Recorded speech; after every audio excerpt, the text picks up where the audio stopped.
오늘 저희가 특별히 제가 우리 차 원장님을 위해서 질문지를 이제 몇 개 준비를 해봤거든요.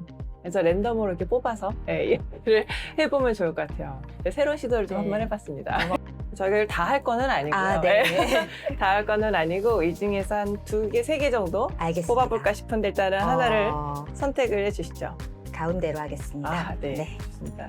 제가 읽어드릴게요. 네. 심장질환이 아닐 것 같았는데 알고 보니 심장질환이었던 경우가 있으신지. 중요한 질문이고요. 의원에서 특히 자주 마주하게 되는 그런 경우인 것 같습니다. 근데 대학병원에서는 어느 정도 진단이 이미 맞아요. 되어서 네. 의원에서 어느 정도 진단이 네. 되고 저 같은 경우는 부정맥이 확진이 되거나 의심이 이미 돼서 오시는 맞아요. 경우가 네. 많았다고 한다면 지금은 제가 찾아야 되는 입장이 맞아요. 되었습니다. 네. 그러다 보니 환자분이 어떻게 부정맥인 줄 알고 저한테 오는 경우는 별로 없거든요. 기억나는 환자분 한 분은 한 10년 정도 공황장애 진단을 받고 두근거릴 때마다 공황장애 약을 드시고 그렇게 지내오시던 분이었어요. 근데 어느 날은 너무 그 증상이 심한 거예요. 그러다가 가슴까지 아플 정도. 그전에는 공황장애로 두근거리니까 공황장애인 줄만 알았는데 어느 날 갑자기 아플 정도까지 이제 증상이 오니까 너무 놀라셔서 심장 한번 봐야겠다. 이게 심장병까지 왔나 보다. 이러고 저희 의원에 오셨습니다. 근데 마침 증상이 굉장히 심할 때 딱 들어오셔서 심전도를 찍어봤더니 너무나 분명하게 부정맥 질환이 나오는 거예요. 이제 발작성 심실상성 빈맥이라고 선천적인 질환이고 정말 오래 고생을 하셨을 거예요. 발작마다 그게 부정맥이었고 그게 공황장애인 줄 알고 계속 이제 진료를 받고 계셨었고요. 빨리 이제 연계를 해서 시술을 받고 그 부정맥을 제거를 해드렸고 아예 공황장애 증상까지 완전히 나았습니다. 네. 너무 기뻐하셨고요. 네네. 이게 부정맥이라는 병이 그 증상이 있을 때 검사를 하지 않으면 진단이 안 되는 경우가 많거든요.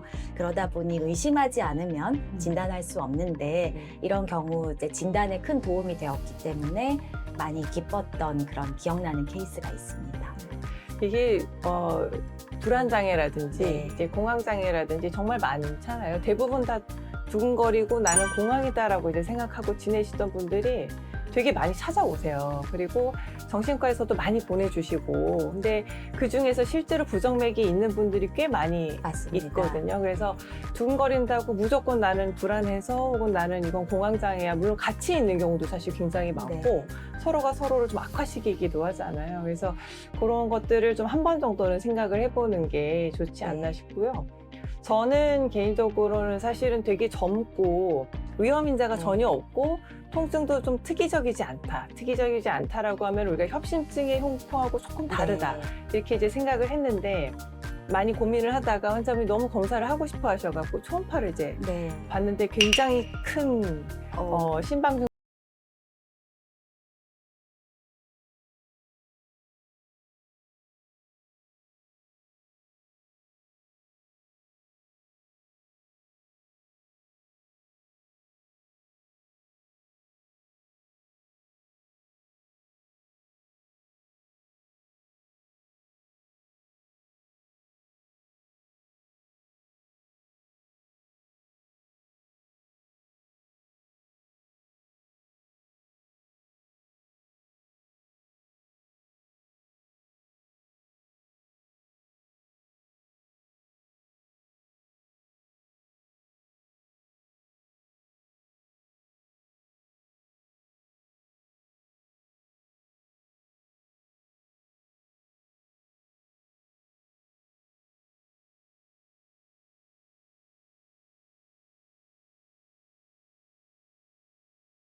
드리게 되는 경우가 많은 것 같고요. 맞아요.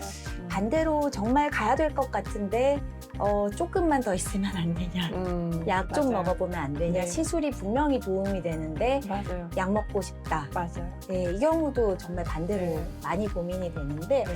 또 이런 것을 조율하는 게 어떤 경우는 참 큰 역할인 것 같습니다. 맞아요. 그럴 때도 이제 저는 가야 된다고 생각한다. 음. 아니면은 정말 그렇게 생각하시면 음. 한 일주일만 더 보고 결정하자. 짧게 보자.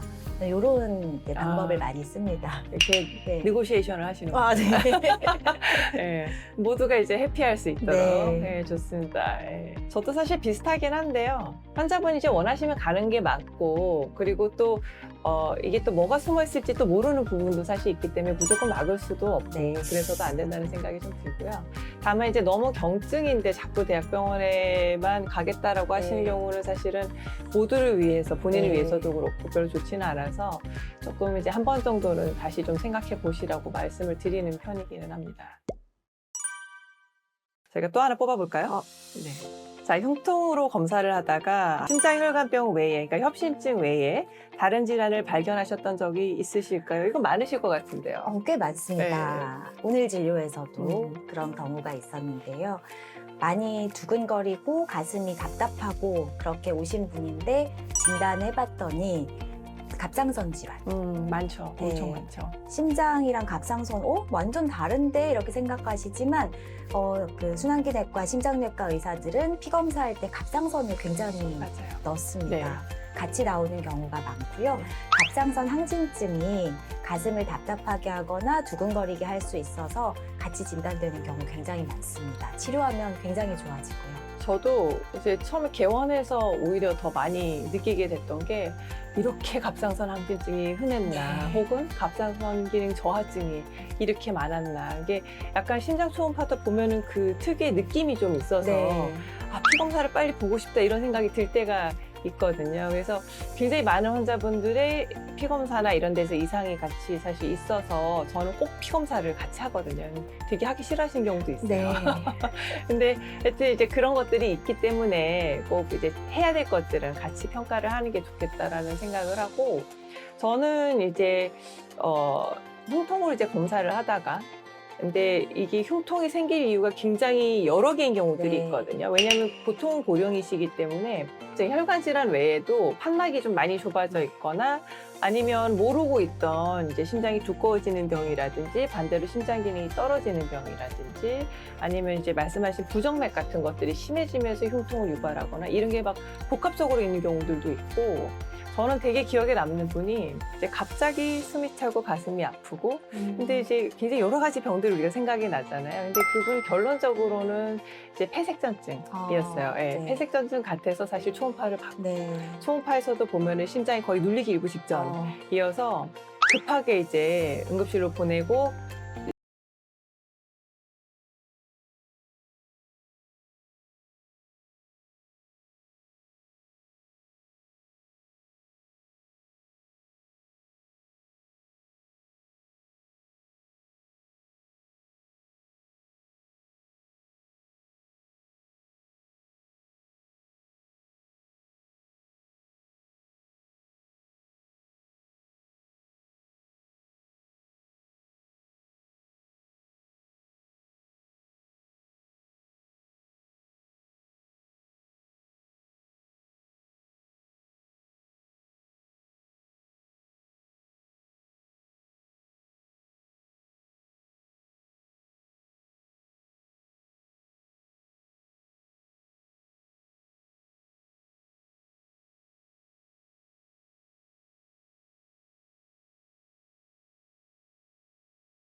그런 올리는 약도 다 갖춰주고 있고, 그래서 그 심전도를 보자마자 일단 대학병원 교수님께 연락을 해서 시술을 바로 해야 된다.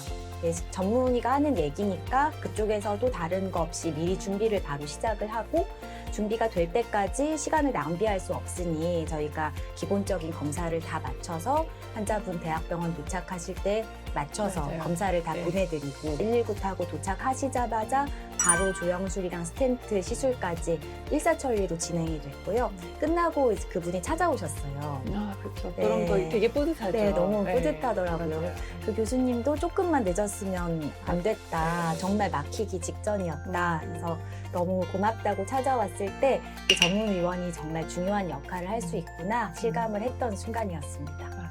이 은근히 많아서 저도 이제 흉통으로 오셨고 그분은 너무 경색 네. 같아서 얼른 심전도를 찍고 바로 이제 연기를 해서 응급실을 보냈는데 응급실 도착하자마자 심장이 멎었어요. 아. 네, 그래서 심폐소생술을 하고 다행히 잘 치료를 받고 퇴원하셔서 다시 이제 오셨는데 예상은 했지만 또 막상 이제 그 얘기를 들으면은 이렇게 네. 식은땀도 좀 흐르고 뿌듯하기도 하면서 정말 좀 얼럿하게 예민하게 봐야겠다 이런 생각도 조금만 들고. 늦었으면 맞아요. 병원 바뀌었을 텐데. 맞아요. 네.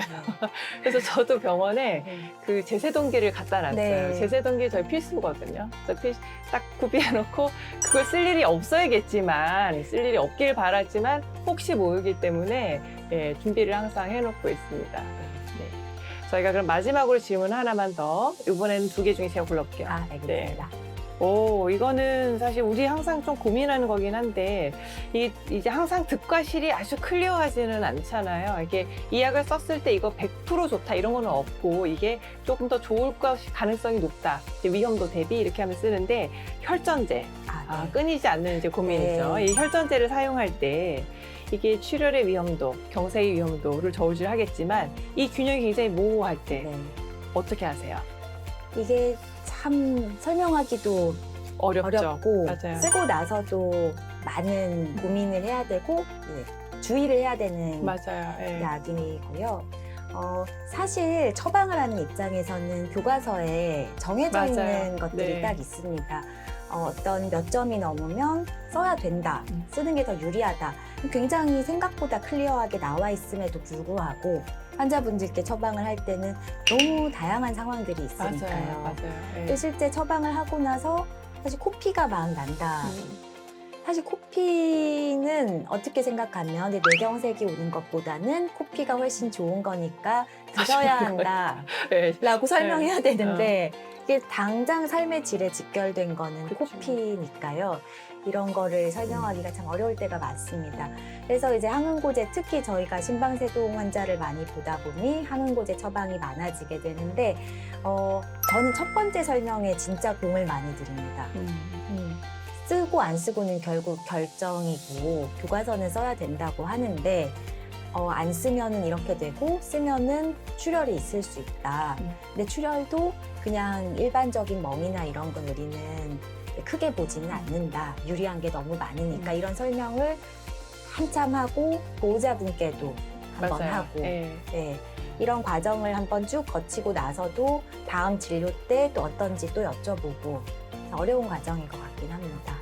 이게 그러다 보니까 시간이 많이 걸리잖아요. 네. 이게 심장이 시간이 참 많이 걸려요. 환자